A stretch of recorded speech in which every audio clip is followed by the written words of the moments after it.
नमस्कार दोस्तों, आपका स्वागत है योगेश महाजन लीगल चैनल पर। योगेश महाजन लीगल चैनल पर हम आपको प्रस्तुत करेंगे नवीनतम सुप्रीम कोर्ट के फैसलों और विभिन्न अन्य न्यायालयों के फैसलों पर और विधि ज्ञान को प्रसारित करने का प्रयास करेंगे। इस चैनल पर हम न्यायिक फैसलों के महत्व को समझाने और विधि समझौतों की युक्तियों को समझाने का प्रयास करते हैं।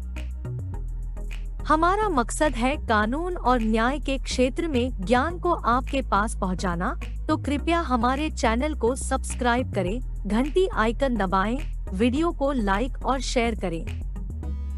दोस्तों, माननीय सुप्रीम कोर्ट का एक फैसला आया है, जजमेंट आई है जो कि 26 सितंबर 2024 की है। ये एक रिपोर्टेबल जजमेंट है जो कि क्रिमिनल अपील नंबर 4011 ऑफ 2024 जो कि arises with special leave petition criminal number 3986 of 2024, जिसमें appellate versus the deputy director of enforcement का ये केस है।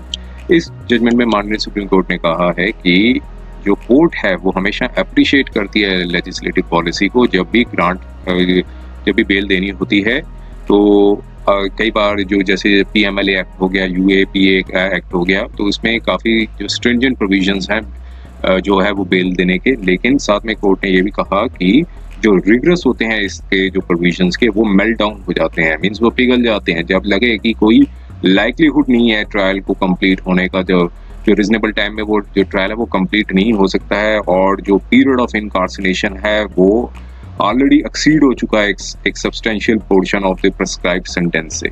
तो PMLA एक्ट में क्या है कि जो एक दो तरह के ऑफेंसेस हैं, schedule A offence, schedule B offence है। जो शेड्यूल A ऑफेंसेस है उसमें जो मैक्सिमम जो प्रिजनमेंट है वो 3 से 7 साल तक की है, और शेड्यूल B जो ऑफेंसेस हैं उसमें 10 साल तक की सजा है। तो ऐसे में जब इनकार्सिनेशन है, अगर अक्यूज ने इस केस में 14 महीने का इनकार्सिनेशन था वो काट लिया था, मीन्स जेल में उन्होंने 14 साल जो समय है वो जेल में व्यतीत कर दिया था। तो यहाँ पर कोर्ट ने कहा कि जो ट्रायल है वो कुछ महीनों में तो ख़त्म होगा नहीं, कई साल लग सकते हैं उसको कंप्लीट होने में। तो ऐसे में जो बेल है वो एक जो मैटर मीन्स एक पनिशमेंट के तौर पर बेल नहीं रोकी जा सकती। तो एक इसमें माननीय कोर्ट ने कहा कि एक अक्यूज्ड का जो राइट भी होता है आर्टिकल 21 के तहत, कॉन्स्टिट्यूशन के तहत, कि जो स्पीडियल ट्रायल का भी एक राइट होता है। तो ऐसे में उनको जो बेल है वो डिनाई नहीं की जा सकती। तो फैक्ट्स ये थे कि यहाँ पर जो अपीलेंट हैं वो एक ट्रांसपोर्ट मिनिस्टर थे, उन पे जो एलिगेशंस और ये लगी हुई थी कि उन्होंने काफ़ी जो पैसा था गवर्नमेंट जॉब्स के देने के लिए, वो कईयों जैसे ड्राइवर की, ट्रांसपोर्ट मिनिस्टर थे तो ड्राइवर की, टेक्नीशियंस की और जूनियर असिस्टेंट्स की, कंडक्टर की जो जॉब्स थी उनमें अश्योरेंसेस के तौर पे पैसे कलेक्ट किए थे। तो यहाँ पर फिर इन्वेस्टिगेशन हुई, तो फिर कई चार्ज मीन्स FIR रजिस्टर्ड हुई और कई विटनेसेस थे वो इसमें अक्यूज्ड मीन्स बनाए गए, और एक जो पहली जो FIR थी उसमें 600 से ज़्यादा जो अक्यूज थे वो बनाए गए। तो यहाँ पर कोर्ट ने डीपली एनालिसिस किया है और कहा कि कॉन्स्टिट्यूशनल कोर्ट्स के पास हमेशा पावर होती है कि वो बेल मीन्स सारे अटेंडिंग सर्कमस्टांसेस को देखते हुए, अगर लगे कि period of incarceration substantial period of time से ज़्यादा काट लिया गया है, तो ये 40/5 सब पार्ट 2 जो है वो एक टूल नहीं बन सकता है इन्फोर्समेंट डायरेक्टरेट या जो भी जांच एजेंसीज के पास कि वो इनकार्सिनेट करें लॉन्गर पीरियड ऑफ टाइम के लिए। तो ऐसे में अक्यूज्ड का जो राइट है आर्टिकल 21 के तहत वो भी बैलेंस करके देखना होता है। तो आइए हम इसके कंटेंट्स को देखते हैं, तो हुआ क्या था और कोर्ट ने किस ग्राउंड्स पे जो जजमेंट मीन्स रिलीफ थी वो दी। तो देखिए यहाँ पर ये बताया गया है कि जो एक 28 फरवरी 2024 का एक लर्नड सिंगल जज का ऑर्डर आया था high court of judicature Madras, means high court के मद्रास के ऑर्डर को चैलेंज किया गया था, जिसमें अपीलेंट की जो बेल एप्लीकेशन थी 439 कोड ऑफ क्रिमिनल प्रोसीजर के तहत उसको रिजेक्ट कर दिया गया था। और एप्लीकेशन जो फाइल हुई थी वो अलेज्ड ऑफेंसेस थे section 3 of PMLA means prevention of money laundering act के तहत जो एप्लीकेशन मीन्स कंप्लेंट थी वो फाइल की गई थी, जो कि पनिशेबल है सेक्शन 4 ऑफ PMLA एक्ट के तहत। अब फैक्ट्स क्या थे? फैक्ट्स ये थे कि 2011 से 2016 के बीच में जो समय सीमा थी उसमें अपीलेंट ने एक ट्रांसपोर्ट मिनिस्टर की पोस्ट होल्ड की थी गवर्नमेंट ऑफ तमिलनाडु में। एलिगेशन ये लगी थी कि अपीलेंट जब अपनी ड्यूटीज ऑफ मिनिस्टर के तौर पे वो डिस्चार्ज कर रहे थे, तो उन्होंने अपने पर्सनल असिस्टेंट और ब्रदर की कॉन्यूवेंस के साथ, मींस उनके सहयोग के साथ, तो एक लार्ज अमाउंट था वो कलेक्ट किया था कि ये कि प्रॉमिस करने की, मींस एक जॉब अपॉर्चुनिटीज थी, वो सेवरल पर्सन्स को प्रॉमिस की गई थी कि एक जो ट्रांसपोर्ट डिपार्टमेंट के अंदर है। तो यहाँ पर 3 FIR थी वो रजिस्टर्ड हुई थी अपीलेंट्स और अदर्स के अगेंस्ट में। पहली FIR थी वो 2015 में सो एंड सो डेट पर रजिस्टर्ड हुई थी, दूसरी FIR 2017 में हुई थी, तीसरी FIR जो है 2018 में हुई थी। पहले FIR में 6 चार्जशीट्स थी वो फाइल हुई थी, 2000 से ज़्यादा अक्यूज्ड थे वो चार्जशीट में बनाए गए थे, और 550 विटनेसेस का नाम डाला गया था। और जो सेकंड FIR में 14 अक्यूज थे चार्जशीट में, और इस FIR में 24 विटनेसेस साइट किए गए थे। थर्ड FIR में 24 अक्यूज थे चार्जशीट में, और 50 प्रोसिक्यूशन विटनेस डाले गए थे, मींस। और ऑफेंसेस थे वो क्या थे, वो सेक्शन 120 भी जो कि क्रिमिनल कॉन्स्पिरेंसी, चीटिंग और फॉर्जरी से रिलेटेड है, और सेक्शन 7, 12, 13 सब पार्ट 2 एंड 13 सब पार्ट 1 सब part D PCA means prevention of corruption act, और सेक्शन 34 जो है कॉमन इंटेंशन का इंडियन पीनल कोड में ये जो बताया गया, ये चार्जेस जो मींस ऑफेंसेस थे वो इन्वोक्ड हुए थे। और ये शेड्यूल ऑफेंसेस थे section 2Y of PMLA act के तहत। फाइनल रिपोर्ट थी, मींस जो फाइनल रिपोर्ट्स जो थी अलग शेड्यूल ऑफेंसेस के तहत, ऑफेंस जो था मनी लॉन्ड्रिंग एक्ट का section 3 punishable under section 4, ECIR का जो केस था वो रजिस्टर्ड हुआ था 29 जुलाई 2021 में। अपीलेंट को अरेस्ट किया गया 14 जून 2023 को ECIR केस में, और जुडिशियल कस्टडी में भेजा गया, और कंप्लेंट थी वो फाइल की गई थी सेक्शन 3 ऑफ PMLA एक्ट जो कि पनिशेबल है सेक्शन 4, 12 अगस्त 2023 को। अपीलेंट का सिर्फ नाम डाला गया था अक्यूज्ड के तौर पे, जो कंप्लेंट थी ECIR की कंप्लेंट में सिर्फ अपीलेंट का ही नाम था। और कॉजनेंस लिया गया कंप्लेंट में स्पेशल कोर्ट में अंडर PMLA एक्ट में। शेड्यूल ऑफेंसेस थे वो ट्रांसफर किए गए थे असिस्टेंट सेशन जज। एडिशनल स्पेशल कोर्ट जो थी trial of the criminal cases थे जो इलेक्टेड मेंबर्स ऑफ पार्लियामेंट थे and MLA of Tamil Nadu, MP-MLA court Chennai में। सबमिशंस दिए गए, अब जो सीनियर काउंसिल अपेयर हुए अपील के, उन्होंने सबमिशंस दी कि इन्फोर्समेंट डायरेक्टरेट ने जो मटेरियल कलेक्ट किया गया है इन्वेस्टिगेशन एजेंसी से, उस पे बेसिस पे मींस रिलाई किया है उन्होंने।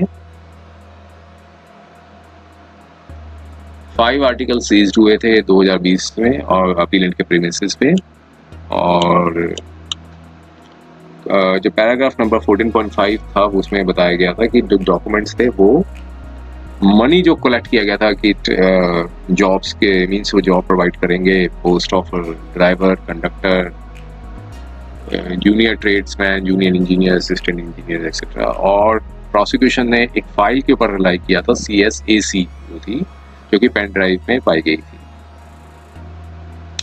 उस फाइल में डिटेल्स थे जो अमाउंट रिसीव्ड किया गया था अगेंस्ट ईच पोस्ट में, और ये तमिलनाडु फॉरेंसिक साइंस लेबोरेटरी में भी भेजी गई।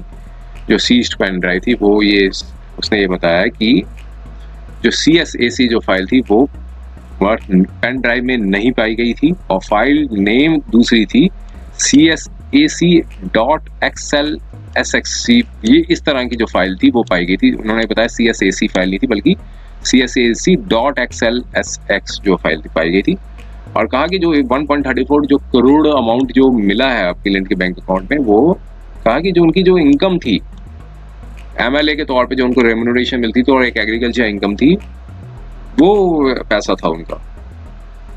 और सारे डॉक्यूमेंट्स और इलेक्ट्रॉनिक एविडेंस सीज्ड किए गए थे वो प्रेडिकेट ऑफेंस थे, और विटनेस के भी स्टेटमेंट है वो सेक्शन 50 PMLA में रिकॉर्ड किए गए थे, और साथ में इसमें किया कि ऑलरेडी 14 महीने से ज़्यादा इनकार्सिनेशन वो काट चुके हैं। और कहा कि जो 3 प्रेडिकेट ऑफेंसेस हैं वो चार्जेस उसमें अभी फ्रेम ही नहीं हुए हैं, और 2000 से ज़्यादा अक्यूज्ड हैं, और 600 से प्रोसिक्यूशन विटनेस प्रेडिकेट ऑफेंस में है। कोई पॉसिबिलिटी नहीं है कि इसका जो शेड्यूल ऑफेंसेस का जो ट्रायल जो है वो ख़त्म होगा नियर फ्यूचर में। और कहा कि अनलेस जो ट्रायल जो है शेड्यूल ऑफेंसेस का कंक्लूड नहीं हो जाता तो कंप्लेंट भी फाइनली PMLA एक्ट के तहत नहीं डिसाइड की जा सकती। तो कहा कि कोई पॉसिबिलिटी नहीं है, सबमिशन दी कि PMLA एक्ट के अंदर कोई पॉसिबिलिटी नहीं है कि ट्रायल जो है वो 5 से 6 साल में कंप्लीट हो जाए, इसलिए अपीलेंट को बेल ग्रांट कर दी जाए। फिर जजमेंट्स पर रिलाई किया मनीष सिसोदिया की और यूनियन ऑफ इंडिया वर्सेस के नजीब की। अब सॉलिसिटर जनरल अपेयर हुए, उन्होंने इन्फोर्समेंट डायरेक्टर उन्होंने अपनी डिटेल सबमिशंस दी है। उन्होंने कहा कि जो CSAC फाइल एक ही फाइल है, वो उसमें एक एक्सटेंशन लगा हुआ है और साथ में बताया कि जो 67.74 करोड़ थे वो एम्प्लॉयमेंट के तौर पे लिए गए, करेक्ट किए गए थे। और कहा कि ये सिर्फ CSAC जो है .XLXX भी लगाया गया, जो एक फाइल एक्सटेंशन है। और ये कहा कि एक माइक्रोसॉफ्ट एक्सेल शीट है, और साथ में बताया कि जो प्रिंट आउट एक्सेल शीट का जिसमें CSAC जो पाया गया है वो सर्टिफाई भी किया है स्पेशल MSLA कोर्ट ने, जो कि रिलाइड किया गया है कंप्लेंट में। और कहा कि कोई डाउट नहीं है कि इसमें जो प्रिंट आउट जो CSAC का लीगल मीन्स निकाला गया था वो स्पेशल कोर्ट MPMLA कोर्ट है उसमें दिया गया था, प्रोवाइडेड मीन्स MPMLA कोर्ट ने दिया था। और काउंसिल अपेयर हुए, उन्होंने ये भी पॉइंट किया कि कोई डिस्क्रिपेंसीज नहीं है जो सीज्ड HP हार्ड डिस्क जो सीज्ड की गई है, और सैलरी रेम्यूनरेशन जो MLA का था वो डायरेक्टली क्रेडिट हुआ था बैंक अकाउंट में ऑफ द कंसर्न्ड MLA। तो इसमें कोई क्वेश्चन नहीं है कि कैश जो है वो रिसीव हुई थी इस अकाउंट पे। और साथ में कहा कि अपीलेंट ने कहा कि वो 68 लाख रुपीस जो है वो सैलरी का था। वो साथ में बताया कि एग्रीकल्चर इनकम जो थी 2014 से 2020 वो 20 लाख थी। कोई जस्टिफिकेशन नहीं बनता है कि जो 1.34 करोड़ कैसे आया। सैलरी 68 लाख थी, 20 लाख वो था। और साथ है कि जो 1.34 करोड़ की जो है बाकी जो रिमेनिंग पार्ट है वो उसके बारे में नहीं बता पाए। और साथ में ये भी बताया अनएक्सप्लेनेबल कैश जो था वो 20,34,000 रुपया उनकी अपीलेंट की वाइफ अकाउंट से भी निकला है। और साथ में बताया कि जो सफिशिएंट मटेरियल रिकॉर्ड में है कि जो पोस्ट थी ड्राइवर की, कंडक्टर की, जूनियर असिस्टेंट टेक्नीशियंस की, उससे प्राइस थी वो बेची गई हैं, 1.5 लाख की, 2 लाख की, 1.25 लाख की और 4 लाख रेस्पेक्टिवली। और साथ में बताया कि 38 करोड़ रुपया कलेक्ट हुआ था कैंडिडेट से, कि उनको प्रॉमिस दिया गया था कि वो जॉब्स है वो प्रोवाइड करेंगे। और ईमेल कम्युनिकेशंस भी थी, उससे प्राइम फेशिया बनता है कि जो ट्वाइन, और साथ में मींस प्राइम फेशिया इन्वॉल्वमेंट थी अपीलेंट की। और साथ में ये बताया जो ट्विन कंडीशंस हैं पार्ट 2 ऑफ सबसेक्शन 45 की वो भी सेटिस्फाइड नहीं हो रही है। और कहा कि 3 लिटिगेशंस जो है 3 राउंड्स ऑफ लिटिगेशन इस कोर्ट में आ चुकी हैं, और सेवरल डिसीजंस भी कोर्ट के आए हैं कि किस तरह से कंप्लेनेंट हैं वो एक कॉम्प्रोमाइज करवा लेते हैं कंप्लेनेंट्स के साथ मींस। और साथ में ये भी बताया कि वो मिनिस्टर भी रह चुके हैं तमिलनाडु के, और कहा कि अगर वो उसके बाद भी मिनिस्टर थे विदाउट पोर्टफोलियो, और फिर कुछ मंथ्स वो जो डिटेंशन हुई थी तब वो MLA के तौर पे काम कर रहे थे, means continue to be a member, वो तब भी MLA के तौर पे थे जब उन्हें डिटेन भी किया गया था। और साथ में कहा कि अपीलेंट जो है वो इन्फ्लुएंस कर सकते हैं विटनेसेस को। और एक जजमेंट थी P धामाराज वर्सेस शानमागोम एंड अदर्स की जो जजमेंट थी उस पर भी सॉलिसिटर जनरल ने रिलाई किया, 2022 की जजमेंट थी।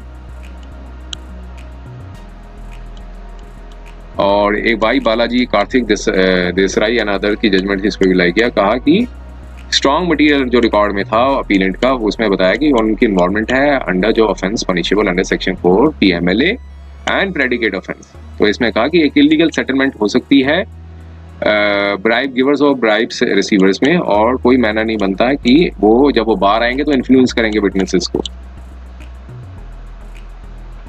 और साथ में ये कहा कि काफ़ी अक्यूज्ड हैं और विटनेसेस हैं शेड्यूल ऑफेंस में, और अगर competent special public prosecutor appoint किया जाए तो प्रोसिक्यूशन जो है लार्ज नंबर ऑफ विटनेसेस को ड्रॉप भी कर सकता है। अब कोर्ट ने अपने कंसिडर की सबमिशंस को, दोनों के सबमिशन सुनने के बाद कहा कि इन्फोर्समेंट डायरेक्टरेट ने एक पेन ड्राइव थी वो सीज्ड की थी, और यहाँ पर प्राइम फेशिया बनता है कि कैश अमाउंट जो है 1.34 करोड़ का अपीलेंट बैंक अकाउंट में निकला है। अब ये रिम्यूनरेशन उन्होंने कहा कि MLA के तौर पे लिए एग्रीकल्चर इनकम थी उसका एक्सेप्ट नहीं किया जा सकता, कोई भी उसे एक्सेप्ट नहीं किया जा सकता इन the absence of prime fascia evidence की ये कैश इनकम और MLA के तौर पे और अपीलेंट इनकम जो है ये पैसा उनका जमा हुआ है। और प्राइम फेशिया केस जो है ऐसे में ये कहना गलत होगा कि कोई प्राइम फेशियल केस नहीं बन रहा सेक्शन 44 सब पार्ट 1 सब पार्ट बी ऑफ पीएमएलए में। अब दूसरा था effect of delay in disposal of the cases. कहा कि 15 महीने से ज्यादा टाइम हो चुका है। सेक्शन 4 जो है उसकी जो सजा है वो 3 साल से है, जो कि 7 साल तक की हो सकती है। अगर scheduled offences paragraph 2 of part A का देखा जाए, और सेंटेंस जो है वो 10 साल तक की भी हो सकती है